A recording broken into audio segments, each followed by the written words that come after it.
Morning Live. Yeah, no, thanks very much. It looks very different without Vuyo. It does. It certainly, it is different without Vuyo. Absolutely. But nonetheless, we're happy to have you here. Yeah. It's nice to see you again. Let's talk about relations. Now, I mean, when we look at the relationship between the United States and South Africa, and particularly visits, I mean, since 1994, I think we've had a couple of visits, 3 state visits between the US and South Africa. Looking at this particular visit between Obama and our President Jacob Zuma, what do you think this will do for our relations? I think that we definitely have certain things that are ticking over the next 2 years. The most important one is the African Growth and Opportunities Act, whereby we export billions of rands worth of goods to the United States, duty-free.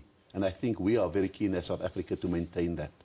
I think it's also very significant that President Obama is visiting not simply with private sector business, but with United States agencies that are specifically geared towards investment in infrastructure, in logistics, in African integration, and a range of those kind of things. So we're hoping that out of that, a strong economic package could be gotten.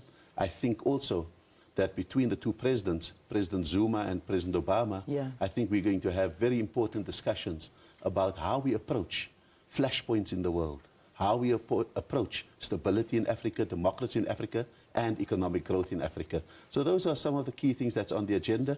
We must also, I think, make a plug for really confirming that US assistance to fight HIV and AIDS is going to continue at the general level that it is at the moment. So they're very important things for South Africa on this agenda. Yes, certainly. And I mean, we've got a high-level delegation of all business leaders, government, you name it. I mean, there are massive meetings that are going to be taking place and hopefully solidifying a lot of partnerships. You have had the privilege of meeting President Barack Obama. What was it like? What type of man is he? Look, I think that probably the biggest discussion I have had with him was before he was president out in Cape Town, when I was the Premier of the Western Cape. That's been a really good 2-hour discussion that we've had with him. He came out as senator then. He came as a senator then. Everyone was unknown to everyone. But I think that since in the US, I think he has begun to taste the harsh realities of governing the US in a recession, in a time when there is not the kind of universal love that there was for him at his election, that things are very contested. And so I think it's been a very tough period for him. And I think that he has really not always had the support of people on all sides of the political spectrum, even on the liberal side, where people are, in the US also, quite unhappy about some of the things that continue to be done. But by and large, I think that people are very proud of the fact that there is the first black president of the United States, and that he has been able to at least begin the economic recovery in the US.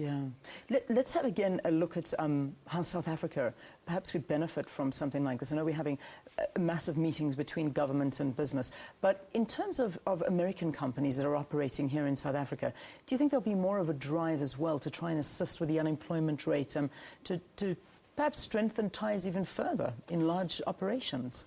I think more and more we're winning the battle of perspective and perception in the United States. I think Africa today is a completely different proposition in the mind of US business than it would have been 5, 10 years ago. Today, there's an acknowledgement that Africa is the growth point in the world, that for the US to survive economically, they need to be busy with Africa and in Africa. I think the private sector is coming in. The public entities are beginning to come in. And I think that what President Obama should be signaling out in the US is that they are going to come into Africa. They are not going to stand aside, and they're going to help develop Africa's infrastructure, assist its integration, and make sure that there is room for US companies as well on the African continent. I'm being shouted at to wrap, but I cannot let you go without talking about the whole issue of Nelson Mandela's health being, I suppose, almost in a way overshadowed by this visit. Has there been a threat at any time that this visit may have been cancelled? I think that there's never been talk of it being cancelled. I think that I don't think President Obama would mind being overshadowed by Nelson Mandela at this critical moment. in the US at this moment, 15 cities are gearing themselves for the biggest celebration of Nelson Mandela's birthday and the focus on South Africa since the anti-apartheid movement in the United States. They are being welded together by the South African mission there, by the anti-apartheid movement, the trade unions, the US government. Everyone is coming together in the USA to celebrate Nelson Mandela. And so all over, there is an anxiety about Nelson Mandela, but just such a thankfulness for the life that he has led and the inspiration he has been. And so I think we are going to see a major force coming out of all of those people in the United States. Thank you for joining us. Abraham Rasool, the ambassador to South Africa to the United States, based in Washington. It's a pleasure having you here, and thanks for talking to us. So it's great being back, cold weather and all. Exactly. All right, let's take